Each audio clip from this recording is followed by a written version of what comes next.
ಅತ್ತೆ ಕಾಫಿ. ನಾನು ನಿನ್ ಕಾಫಿ ಕೇಳಿದ್ನ ಈಗ. ಅಲ್ಲ ಅತ್ತೆ, ಈ ಟೈಮ್ಗೆ ನೀವು ಕರೆಕ್ಟಾಗಿ ಕಾಫಿ ಕುಡಿತಿದ್ರಲ್ಲ. ನನಗೆ ಬೇಕಾಗಿಲ್ಲ ಅಂತ ಹೇಳ್ದೆ.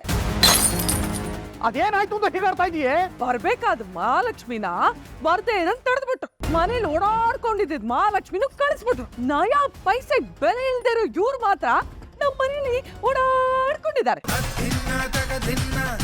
ಇದೆಲ್ಲ ಆಗಿದ್ದು ನಿನ್ನಿಂದಲೇ ಕಣೋ. ಇದಕ್ಕೊಂದ್ ರೀತಿ ಅಪ್ಪನೂ ಕಾರಣನೇ.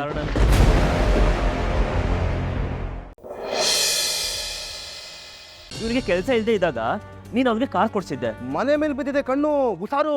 ಈ ಮನೆಗೆ ನೀನ್ ಒಬ್ನೇ ಮಗಲ್ಲಪ್ಪ, ನಾನು ಮಗನೇ. ನಿನಗ್ ಮಾಡಿರೋ ಸಹಾಯ ನನಗೂ ಮಾಡ್ಬೇಕು ಇವ್ರು. ಅಂದ್ರೆ ಈಗ ಈ ಮನೆನ ಮಾರು ಅಂತ ಹೇಳ್ತಾ ಇದ್ದೀನಪ್ಪ.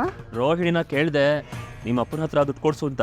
ಆಗ ರೋಹಿಣಿ ಹೇಳಿದ್ದು ಮನೆನ ಅರೆ ಇಡ್ಸು ಅಂತ.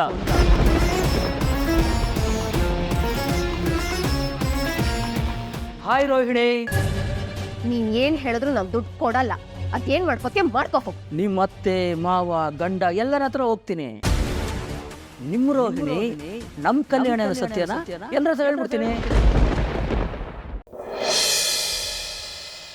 ಇವಳಿಗೇನು ಹೇಳೋರು ಕೇಳೋರು ಯಾರು ಇಲ್ಲ ಅಂತ ಅನ್ಕೊಂಡ್ಬಿಟ್ಟಿದ್ದೇನೋ? ಏಯ್, ಯಾವನ ನೀನು?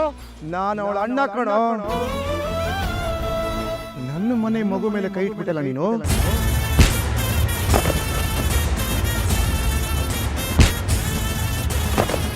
ನಿಮ್ಮನ್ನ ಒಳ್ಳೆಯವರು ಅನ್ಕೊಳ್ಳೋ ಅಷ್ಟರಲ್ಲಿ ಕೆಟ್ಟವ್ರಾಗಿ ಹೋಗ್ತೀರಾ. ನಿಮ್ ತಂದೆ ಮಾಡಿದ್ ಸರಿನಾ ಅಂತ ಕೇಳಿದೀರಾ ನೀವು? ಅವ್ರು ತಪ್ಪು ಮಾಡಿಲ್ಲ ಮೀನಾ ಅವ್ರೆ. ಹಾಗಾದ್ರೆ ನಾನ್ ತಪ್ಪು ಮಾಡಿದೀನಿ.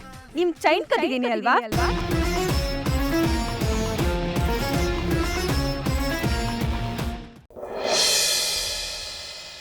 ರೀ, ಹೋದ್ ತಿಂಗಳು ನಾವಿಬ್ರು ದೇವಸ್ಥಾನಕ್ಕೆ ಬಂದಿದ್ವಲ್ಲ, ಆ ದೇವಸ್ಥಾನಕ್ಕೆ ಬಂದ್ರಿ? ಏಯ್, ಆಗಲ್ಲ ಕಣಮ್ಮ. ಅರ್ಕಿ ಹೊತ್ಕೊಳ್ಳೋದು ಸುಲಭ, ನಿನ್ನ ಎತ್ಕೊಳ್ಳೋದು ಕಷ್ಟ. ನನ್ನ ಒದ್ಕೊಳ್ಳೋದಕ್ಕಲ್ಲ ರೀ, ನಿಮ್ಮ ಅಣ್ಣನ್ ನೋಡೋದಕ್ ಬನ್ನಿ. ಏಯ್, ಅವ್ನ್ ಪಾರ್ಕಲ್ಲಿ ಇರ್ತಾನೆ ಕಣೆ, ದೇವಸ್ಥಾನದಲ್ಲಿ ಏನೇ ಮಾಡ್ತಾ ಇರ್ತಾನೆ. ಭಿಕ್ಷೆ ಬೇಡ್ತಿದ್ದಾರೆ.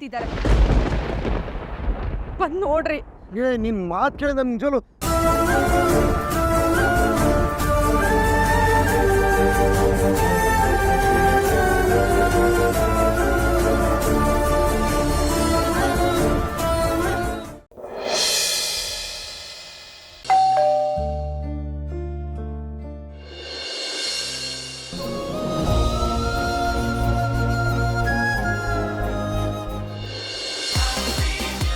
ಬನ್ನಿ ಬನ್ನಿ ಬನ್ನಿ ಬನ್ನಿ ಎಲ್ಲರೂ ಬನ್ನಿ ಬನ್ನಿ ಬನ್ನಿ.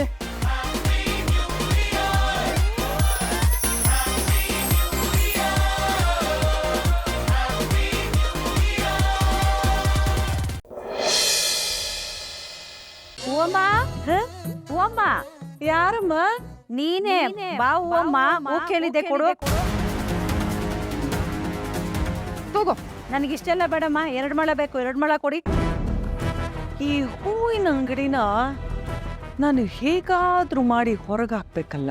ಅತ್ತೆ, ನನ್ನ ಹತ್ರ ಒಂದು ಸೂಪರ್ ಐಡಿಯಾ ಇದೆ.